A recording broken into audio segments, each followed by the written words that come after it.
let me characterize the pimping industry. Yes. A guerrilla pimp is by force. For human trafficking to exist, you got to have three things: force, fraud, or coercion for sex trafficking.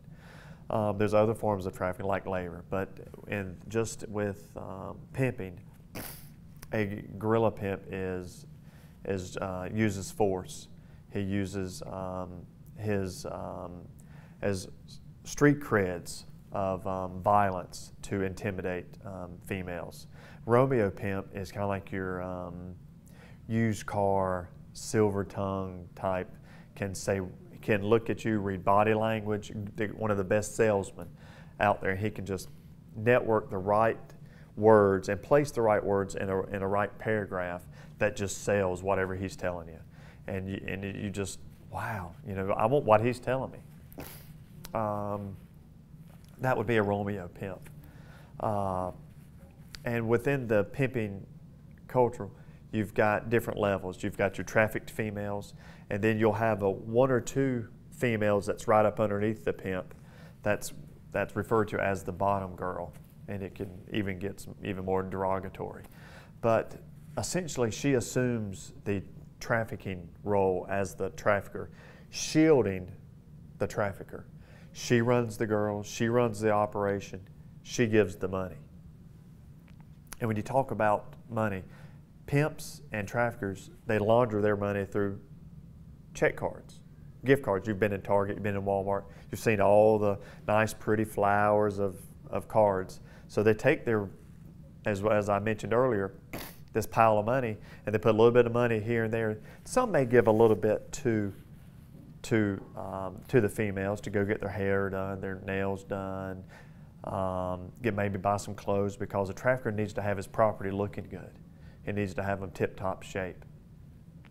So whether if they're posting a real picture online or a fake picture, and what I found through my investigations is fake pictures tend to draw more Johns than real pictures.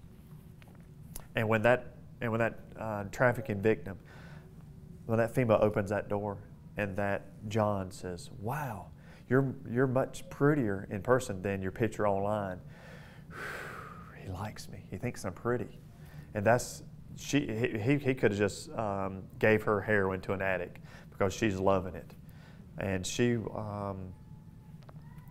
goes from John to John for that short moment of pleasure. And at a certain point, life expectancy for a trafficking victim is 7 years. And if a trafficking victim makes it 7 years, she's on a long road of recovery to the point at times they can't function normally back into society.